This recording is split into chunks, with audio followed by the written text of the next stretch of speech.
Perfect. Perfect.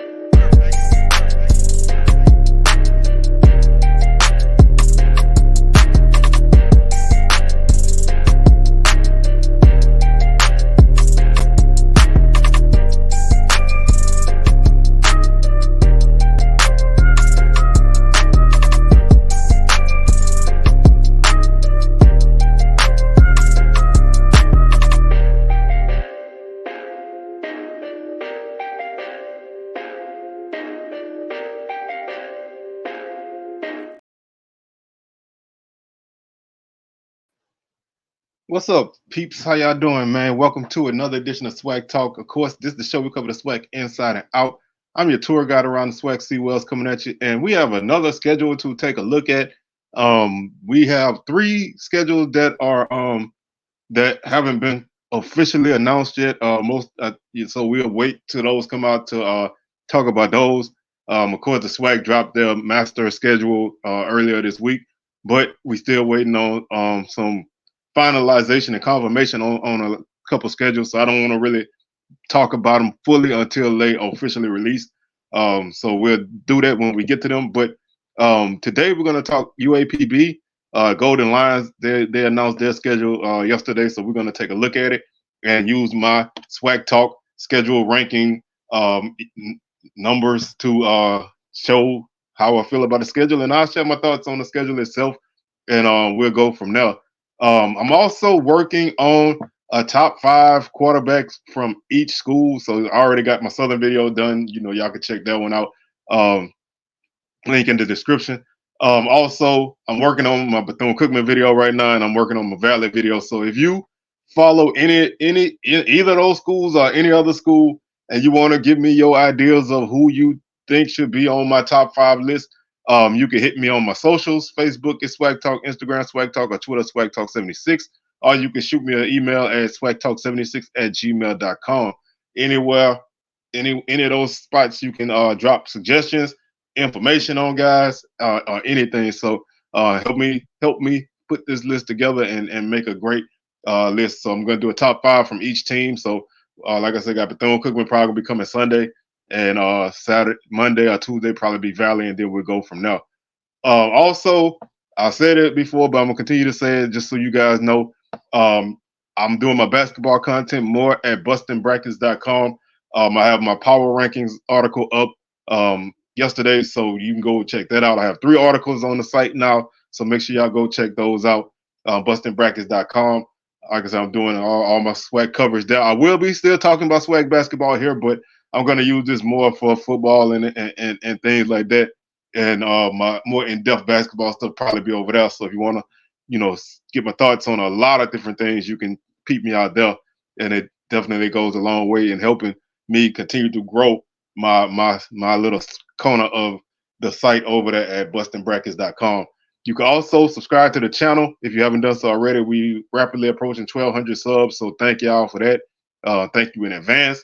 Like the video, share it, and feel free to comment your thoughts on the Golden Lions schedule. And we'll go ahead and jump right into it now. Pine Bluff, like I said, they released their schedule. I got it from fbsschedule.com, but it was on the website yesterday. So 12 games. 2 home games, one technically 2 neutral site games, but 1 Power 5 game and the Southern Heritage Classic. So using my scale that I use, 3 points for a Power 5 team, 2 for a G5 team, 1 for FCS teams, no points for D2 teams, and -1 for anything lower than D2. The Golden Lions end up with 12 points because they do play an NAIA opponent. Now, I'm not as critical about playing this team here as I would be like a Virginia Lynchburg or a Lincoln. Still not a fan of it, but like I said, I understand certain situations. So looking at the schedule, they opened up their schedule on August 31st in Little Rock at War Memorial Stadium against the Arkansas Razorbacks. Of the SEC. They don't have to go to Fayetteville, but Arkansas, but Little Rock is obviously like a second home for both for both teams, honestly. But the Razorbacks do play. They do play some games there from time to time. I don't think they played that often in Little Rock in recent years, but um, they had a pretty a pretty up and down season last season, so they're looking to get back on track. But this is a game that Pine Bluff should be able to stack some chips off of, and don't have to worry about a lot of travel in this schedule. Um, not a lot of distance um, at all to be traveled for this team. So they open up, like I say, in Little Rock against University of Arkansas. Their first home game on the season is September 7th when they open up at home against Arkansas Baptist Buffaloes. This is a HBCU from Little Rock, Arkansas. They are an NAIA team, so this is a program. I think they haven't been playing football really long, but they are the first home game, and like I said, this is a local team, another HBCU in your state. I don't have a problem with playing, even though they are in an NAIA team. I don't really have a problem with that. So you do what you do in that aspect, but that's their first home game. Then they're on the road in a neutral site in Memphis against Tennessee State in the second year in the Southern Heritage Classic. It's going to be interesting to see how the turnout is. I think that they want. I think if they want to really kind of get a foothold in this game, then I think they really should. I think they really have to kind of improve the turnout. I'm not exactly. I don't think it was a horrible attended game, obviously, but when you were attendance last season came in at where is it? Last season's attendance was 32,518. So obviously that's like anywhere between 10 and 20,000 less than normal. But this was the first year that Pine Bluff played in this game, so we'll see if they can make it happen and improve it. So or will the promoters go back to Jackson State? That's a question for another show.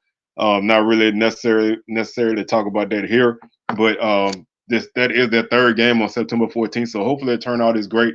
Last year's game was not that bad of a game. Pine Bluff had an opportunity late, got a field goal block. Tennessee State returned it for a touchdown and ultimately won the game 24-14. So, it was a 17-14 game in the fourth quarter. So, could be another close game. Pine Bluff has beaten Tennessee State in recent years, going back to 2019. So, that's not a team that they can't compete against. So, a pretty good game. Hopefully, the turnout is great. They come back home on September 21st against Central Arkansas Bears, a nice FCS opponent at home. That's a game that should cycle on and off the schedule, fairly routinely, being the only other FCS team in the state. So that's definitely a good home game for you there.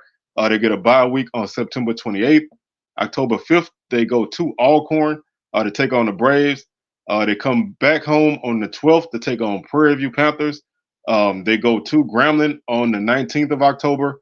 October 26th, they get Valley at home for homecoming. Then they go to Jackson to take on the Tigers on November 2nd. November 9th, they come home to take on Alabama A&M. November 16th, they go to Baton Rouge to take on Southern. And then they close out their season at home against Texas Southern on the 23rd of November. So their schedule, their first four games, their non-conference games are all at the beginning of the season before their bye week. After their bye week, they have 8 straight games. So they don't have any rest for the weary. They're gonna have to kind of get it out the mud from the beginning of SWAC play to the end. One thing I do think that works in their favor is they have no consecutive road trips in conference play. They don't have consecutive home games either, but it's kind of good to not have to play multiple weeks back to back on the road. So they basically go home, road, home, road. They basically go road, home, road, home, road, home, road, home, road, home to the end of the season. So that makes for, at least travel wise, that makes for a pretty decent Um, Pretty decent travel. No really long trips. They don't have to go to Texas because they get Prairie View and Texas Southern at home. Um, they don't have to go to Alabama to take on any East Division opponents. Their furthest trip probably is Jackson, and that's not even that long of a trip. So they don't. Well, Baton Rouge is probably their longest trip, and that's still not that long of a trip. So they don't have a lot of travel on their schedule. They have 6 home games, which is always good. 4 conference games and 2 non-conference games at home, but you also play another conference game, another non-conference game in your home state, and then another non-conference game only a couple hours away. So like the travel for this schedule is not that bad. If you're a Pine Bluff fan and you want to follow their team, this is the kind of schedule you want. There's not a lot of there are no consecutive there are no consecutive road games at all, even going back to the non-conference schedule. Every game they play is alternated road and home. So they are gonna be, here 1 week, gone the next, and that makes it kind of easy to travel. You can kind of plan accordingly. You really don't have to, other than maybe, deciding, what place you don't want to go to and what place you do want to go to. You don't have to really make a lot of necessary adjustments or changes to your travel schedule. You can pretty much plan it out as necessary, and a lot of day trips. So that helps. Depending on the time of the game, but a lot of day trips are very possible here.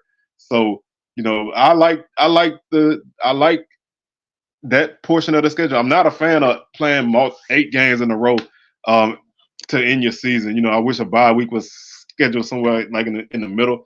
I like a schedule that's kind of broke up into chunks. In the case of a 12-game season, maybe three 4-game stretches, or maybe 4 games here, 2 games here, and then 6 to finish it out. Or however, but I kind of like to mix it up.